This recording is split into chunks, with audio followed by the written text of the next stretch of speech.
ជ្រែកហាជំនុំពេលលើកឡើងខ្លំខ្ញុំភ្លេចស្មារតីសំលេងពីរស់មុនស្នេហ៍ដនត្រីកំដរកវៃក្នុងតមជរីអ្វីរូបណាំរងតានក្រៀមក្រំនៅក្បែរជើងភ្នំជីវិតនឹងស្រោចផ្សា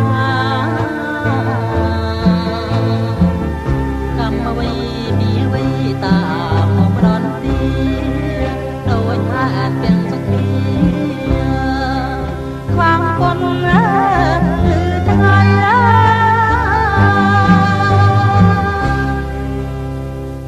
ពីអាដិតយើងរស់រងមូលមិន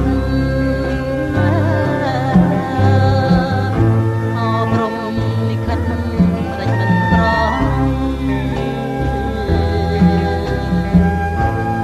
សូមលោកប្រទៀននៅសិទ្ធិសេរីខេមរាប្រស្រីសុខសាន្តផង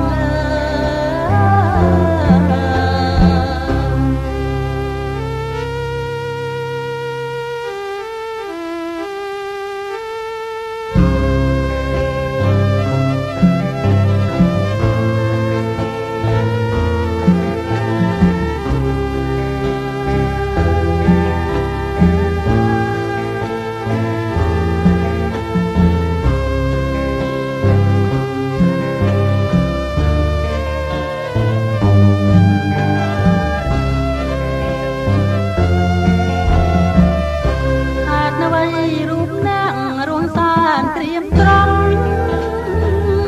នៅក្បែរជើងភ្នំជីវិតនឹងខ្លោចផ្សាកម្មអ្វីផលអ្វីតាមមកប្រន់ទីដោយថាទាំងសុខីខ្វាំងគុណគឺថ្ងៃ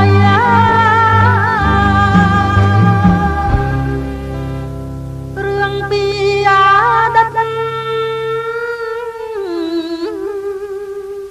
យើងរស់មូលមិនអបរំលិខិតដាច់មិនក្រ